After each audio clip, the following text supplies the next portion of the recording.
Tolosako San Juan jaietarako 2 hilabete besterik ez direnez geratzen, Tolosako gazteak hasi dira kuadrilla eguna prestatzen. Aurten, ekainaren 27an izango da. Urtero gai ezberdin bat jartzen dute, mozor original bat eramateko. Lehengo urtean, maskota izan zen bezala, aurten selfie argazkia izango da.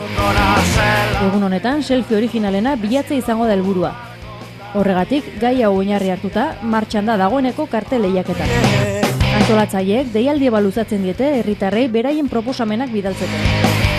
Kartelen proposamen hauek tolosako kuadrilla eguna @gmail.com helbidera bidali behar dira, eta horretaz gain egun honi buruzko informazioa Facebook eta Twitterren ere jarriko dute kuadrilla eguna izenpean sorturiko orrialdetan. Portaleko atien lehenengo kalentoie, igo gailu arruen, fuera loza guztizek, da prakak ezin kendu, ezin izeko.